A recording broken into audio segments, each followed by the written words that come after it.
আজ আমরা চলে এসেছি দুবাইয়ের এক অন্যরকম জগতে। দুবাই মানেই শুধু স্কাই স্ক্র্যাপার অ্যান্ড লাক্সারি, এই ধারণাটা এখানে আসলেই বদলে যায়। কারণ আলসিফ হলো ওল্ড দুবাই, অন্যদিকে বিশাল ডেজার্ট, স্যান্ড ডিউনস আর ডেজার্ট সাফারি। দুবাই ডেজার্ট যেন একটা মিস্ট্রি। আজকের এই ব্লগে আমরা একসাথে দেখবো ওল্ড দুবাইয়ের ঐতিহ্য আর ডেজার্টের অ্যাডভেঞ্চার। আজকে ডে 2, ব্রেকফাস্ট করতে আসলাম। ব্রেকফাস্টে আছে grill chicken, noodles, veg non veg salad, sausage, fried rice, rajma, dosa, upma, aloo paratha, milk, cornflakes, tea, coffee, sandwich, waffle, bread butter, omelette, egg boil. সকাল সকাল এত আইটেম আমি খাবো না, কিছু আইটেমের মধ্যে থেকে তুলে নিয়ে আজকের ব্রেকফাস্টটা করব। এখানকার অ্যাম্বিয়েন্সটা ছিল এরকম। এখানে ব্রেকফাস্টে ইন্ডিয়ান ফুড থাকায় আমাদের কোনো প্রবলেম হয়নি, আর ফুড কোয়ালিটিও ভালোই ছিল আর টেস্টিও। হাবিবি, I am in Dubai. Good morning. এখন আমরা যাচ্ছি আলসিফে, ওটা হচ্ছে ওল্ড দুবাই। আলসিফ থেকে এসে তারপর আজকে আমাদের ডেজার্ট সাফারিতে যাওয়ার প্ল্যান আছে, মানে দুপুরবেলা। আজ আমরা ওল্ড দুবাই যাচ্ছি। প্ল্যান করলাম যে আজকে একটু পায়ে হেঁটে সিটিটাকে এক্সপ্লোর করা যাক। বেশিরভাগ লোকই আলসিফ এক্সপ্লোর করে না, মিনা বাজার ঘুরে চলে যায়, বাট করা উচিত, কারণ আর আগের দুবাইয়ের ফিলিং তো এখানেই পাওয়া যায়।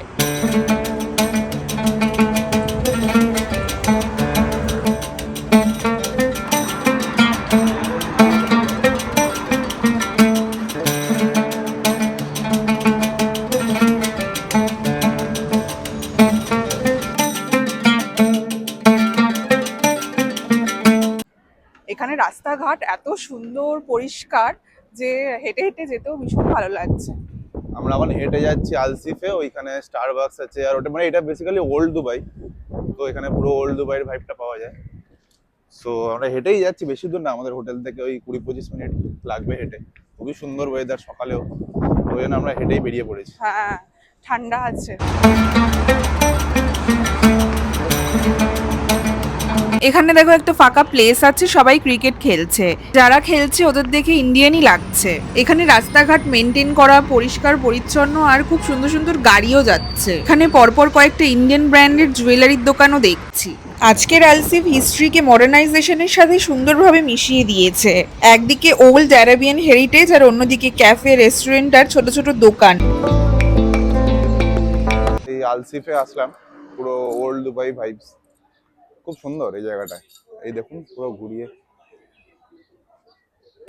বেশিক্ষণ লাগলো না, ওই 20 মিনিট আমাদের হোটেল থেকে লাগলো হেঁটে। এখানে একটা ক্যাফেও আছে সুন্দর, আর এই ভাইবসটা খুবই ভালো, খুবই ভালো লাগছে। আর ওয়েদারটা দারুণ লাগছে, আর ওয়েদার এখানে এত ভালো এখন, তার জন্য আরো ভালো লাগছে। যারা ফটোগ্রাফি ভালোবাসো তাদের জন্য তো এই জায়গাটা একেবারেই হেভেন। আলসিফে আসলাম, ভীষণ সুন্দর এই জায়গাটা, অ্যাস্থেটিক একদম, আর অনেক সুন্দর সুন্দর রেস্টুরেন্ট আছে, খুবই সুন্দর ডেকোরেশন করা। এটাও একটা রেস্টুরেন্ট, বাট কস্টলি রেস্টুরেন্ট এগুলো। চারপাশে পুরনো ধাঁচের ঘরবাড়ি, মাটির রঙের দেয়াল, কাঠের জানলা আর সরু গলি, সবকিছুতেই যেন একটা স্টোরি লুকিয়ে আছে। এখানে লোকাল হ্যান্ডক্রাফটের শপ দেখলাম, তাই এখানে আসলাম। ঘরে সাজিয়ে রাখার অনেক কিছুই দেখলাম, বাট বেশ কস্টলি লাগলো। চাইলে কেউ মেমোরির জন্য এখান থেকে কিছু নিয়ে গিয়ে ঘরে সাজিয়েও রাখতে পারে।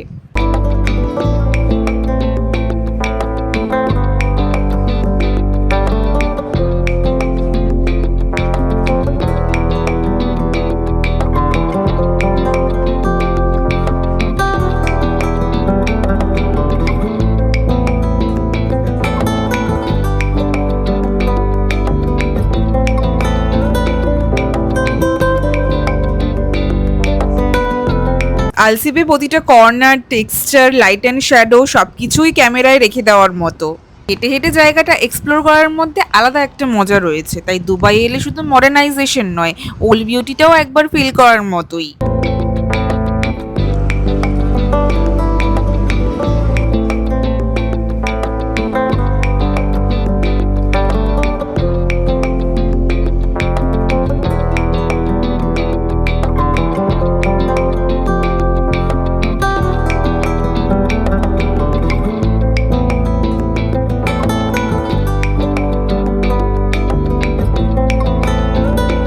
এখানে সবাই বলে ওয়ার্ল্ডের মোস্ট বিউটিফুল স্টারবাকস। এখানে তো আসবো আগেই ভেবে রেখেছিলাম।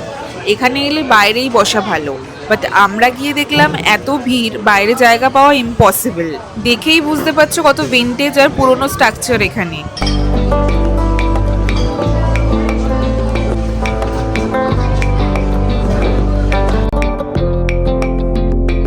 আমরা এখান থেকে নিলাম দুটো জাভাজি ফ্রাপিচিনো।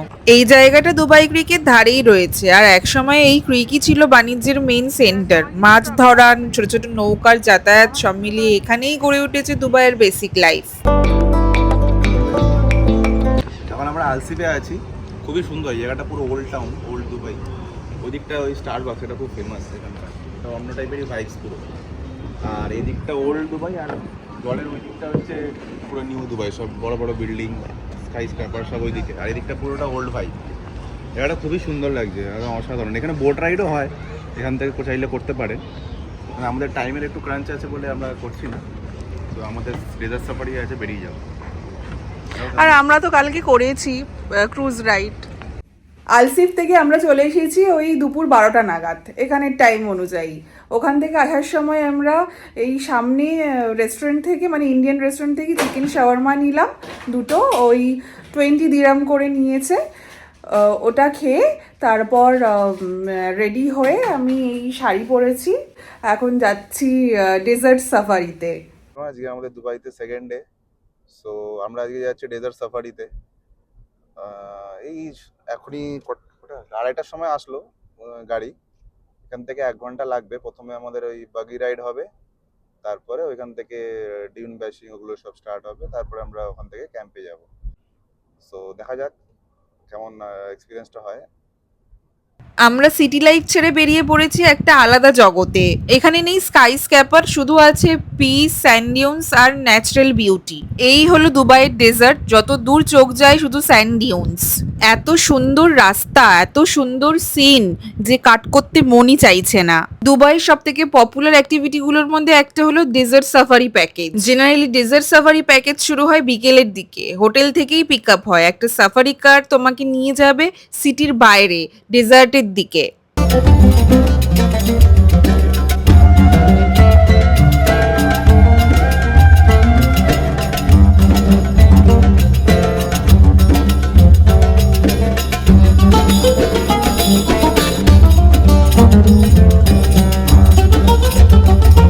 আমরা এখন এই ডেজার্ট সাফারিতে। সো এখানে একটা মানে অপশনাল, এটা কোয়াড বাইকিং এর একটা অপশন আছে, যদি আপনারা করতে চান করতে পারেন। আর এই ডেজার্টটা একটা প্রাইভেট টাইপের, মানে অতটা লোকজন আসে না, তাই একটু ফাঁকা ফাঁকা, তাই ভালো করে এনজয় করতে পারছি, ফটোস ভিডিওস তুলতে পারছি। আজকে আমরা একটু আনলাকি, সানলাইটটা একদমই কম, পুরো মেঘলা মেঘলা ওয়েদার। এই দেখুন এরকম পুরো ওয়েদারটা, প্রচন্ড হাওয়া দিচ্ছে, সকাল থেকে প্রচন্ড হাওয়া দিচ্ছে। হ্যাঁ। আর এখানে আপনাদের প্রাইস হচ্ছে, দুজন যদি একটা কোয়াড বাইকে থাকেন সেটা হচ্ছে 250 দিরাম, আর একজন গেলে 150 দিরাম। সো ওই মোটামুটি 35-40 মিনিট মতন করতে পারবেন। আমরা আর করলাম না। আর এই স্কার্ফটা এরকম ওরা পরিয়ে দেবে, এটা আপনারা পার্মানেন্টই আপনারই হয়ে যাবে, ওরা পরিয়ে দেবে। এটা 25 দিরাম বলেছিল, ওই বার্গেনিং করে, না 30 দিরাম বলেছিল, সরি। তো আমি বার্গেনিং করে 25 দিরামে দিল, ওর থেকে আর কমালো না। মানে স্কার্ফটা বাই করতে হবে, রেন্টে নয়। আর আমরা ক্লুব থেকে এই ডেজার্ট সাফারিটা বুক করেছি। হ্যাঁ, তো ভালোই, এমনি গাড়িটাও ভালো। আমরা এখন ওই 7 জন মতন যাচ্ছি, তো না 6 জন, সরি 6 জন মতন যাচ্ছি। সো এখানে ওই 35-40 মিনিটস ওয়েটিং আছে, তারপরে ট্যাক্সি, এটা প্রাইভেট না। হ্যাঁ, তারপরে ট্যাক্সি না, গাড়ি আর কি, মানে সাফারি ওদের আলাদা গাড়ি হয়। সো এখন এইটা হচ্ছে ফার্স্ট, তারপরে এরপরে মনে হয় ওদের ওই ডিউন ব্যাশিংটা হবে, যেটা 25-30 মিনিটস। সো ওটাই গিয়ে আমরা এখনই মনে হয় যেতে হবে। সো ওখানে গিয়ে আপনাদের জানাও কেমন হলো এক্সপিরিয়েন্সটা। আমি আজকে এই ডেজার্টে আসবো বলে একটা রেড কালারের শাড়ি পরেছি এখানে, যাতে ফটোসটা ভালো আসে। এখানে ডেজার্টে স্যান্ডের কালারটা রেডিশ টাইপ, গোল্ডেন নয়।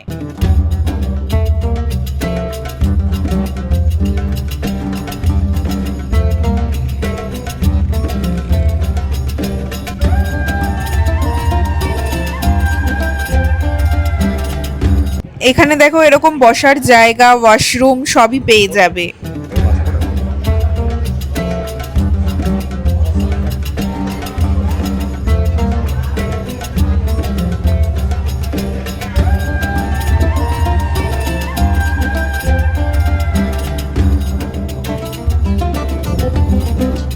এই গাড়িগুলোই হলো সাফারির গাড়ি, আমরা এগুলোতে করেই এসেছি। এই হলো ডেজার্টের এন্ট্রি গেট, তার সামনেই পার্কিং।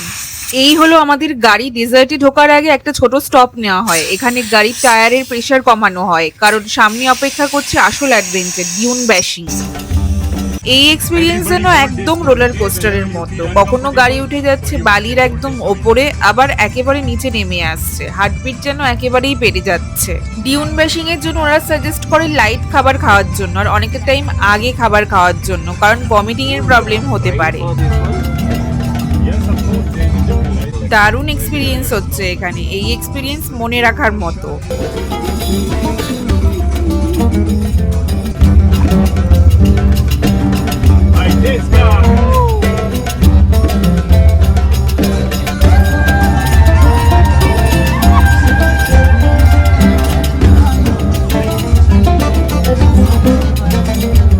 এরপর আমরা পৌঁছে যাই ডেজার্ট ক্যাম্পে, যেখানে ওয়েট করে আছে অ্যারাবিয়ান হেরিটেজ। এখানে তোমরা পাবে ক্যামেল রাইডের এক্সপিরিয়েন্স, যা তোমাদের মনে করিয়ে দেবে ওল্ড বেদুইনদের লাইফ। ডেজার্ট ক্যাম্পে স্টার্ট হয় প্যাকেজের কালচারাল পার্ট। খাবারের কথা বললে এই প্যাকেজে জেনারেলি থাকে unlimited buffet dinner, barbecue, grill chicken, বিভিন্ন veg non veg dish, salad, dessert সব মিলিয়ে একদম ফুল প্যাকেজ। প্যাকেজের ধরন আলাদাও হতে পারে, যেমন ভিআইপি সিটিং, প্রাইভেট কার বা প্রিমিয়াম ডিনার। আমরা ভিআইপি ক্যাম্পই বুক করেছি। এখানে এত আইটেমের মধ্যে কিছু কিছু আইটেম তুলে নিয়েছি, বাট অ্যালকোহল নিলে চার্জেবল। ডেজার্ট সাফারিতে অনেক অ্যাক্টিভিটিস আছে, যেমন squad biking, sand boarding, dinner তো আছেই, পারফরমেন্স দেখতে পাবে, hotel pick up and drop আছে, ক্যামেল রাইডও ইনক্লুডেড। ফুড এখানে খুব ভালো বলবো না, বাট ভালোই লেগেছে। এখানে এরকম ইগলের সাথে তোমরা ফটোস তুলতে পারো, এটা চার্জেবল, 10 দিরাম মতো পড়েছে। এরপর স্টার্ট হয় live entertainment, belly dance, tanoura dance, আমরা তো অনেক এনজয় করেছি।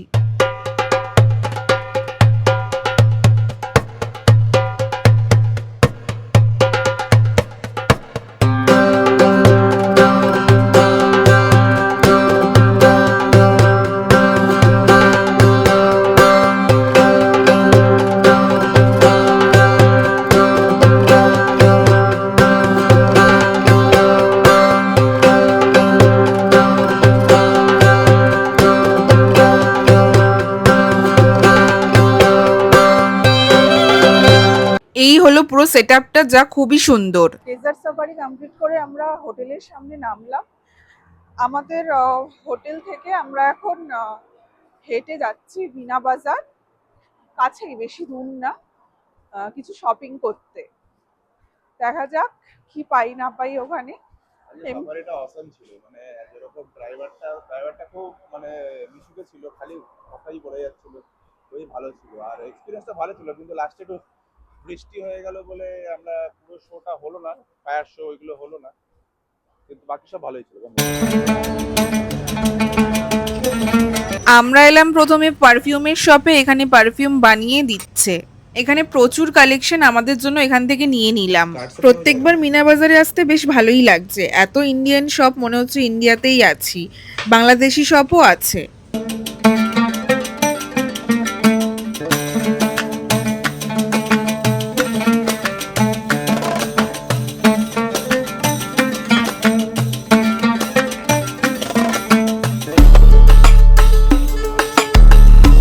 নেক্সট আসলাম চকলেট শপে। এখানে দেখো প্রচুর চকলেট, ডিফারেন্ট ফ্লেভারের, তবে দুবাইয়ের ফেমাস চকলেট হলো কুনাফা। এখান থেকে অনেকগুলো চকলেট নিলাম নিজেদের জন্য আর কিছু গিফটিং পারপাসের জন্য। দেখো এই দোকানটা ভর্তি চকলেট। দুবাই চকলেট ভীষণই টেস্টি, সো দুবাই গেলে চকলেট ট্রাই করতে ভুলো না।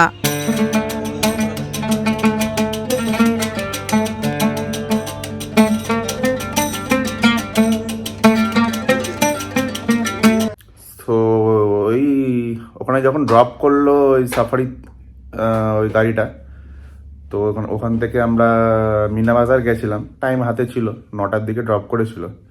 তো একটু মিনা বাজার গেছিলাম, তো মিনা বাজারে গিয়ে একটু ওই পারফিউমস কিনলাম, ছোট আউদ মতন, আর কিছু চকলেটস কিনলাম।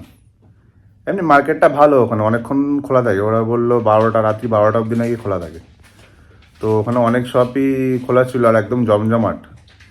তো টুকটাক একটু শপিং করলাম, দিয়ে হোটেলে ফিরলাম। সাফারি তো আগেই বললাম খুবই ভালো ছিল আজকে এক্সপিরিয়েন্স, মাচ রেকমেন্ডেড। একটু বৃষ্টি এসেছিল বলে ওই ফায়ার শোজ ওটা হয়নি, ওটা আমাদের একটু লাক খারাপ ছিল। তো ওটা তো ওদের দোষ দিয়ে লাভ নেই, কিন্তু ওভারঅল এক্সপিরিয়েন্স খুবই ভালো, একদমই রেকমেন্ডেবল। আমরা এটা ক্লুক দিয়ে বুক করেছিলাম, তো এটা প্রিমিয়াম ছিল, ভিআইপি টা আমরা বুক করেছিলাম, ওই জন্য একদম সামনে বসেছিলাম আমরা, আর একদম ভালো ভিউজ পাচ্ছিলাম, সব পারফরমেন্সে সব কিছু, আর খাওয়া দাওয়াও ভালো কোয়ালিটির ছিল। অনেক রকমেরই ক্যাম্প আছে, সস্তারও ক্যাম্প আছে ওখানে, তো ওই আশেপাশেই ওখানে। তো ওইগুলোর রেটগুলো একটু কম হয়, ওগুলো 2200 2500-এর মধ্যে পেয়ে যাবেন। এইটা আমাদের ওই 4300 পার হেড মতন পড়েছে, এটা আপনারা ক্লুক দিয়ে বুক করতে পারেন। তো সবই ওই পরে মানে বুক করলে যেই টাইমে যেই দিন বুক করবেন আপনাদের সকালেই মেসেজ দিয়ে দেবে যে কখন তুলবে, কটার সময় তুলতে আসবে, সব ডিটেলস দিয়ে দেবে। সো ওভারঅল আজকের দিনটা ভালোই কাটলো। আপনাদেরও আশা করি এই ভিডিওটা ভালো লেগেছে। ভালো লাগলে like, share and subscribe. Bye bye.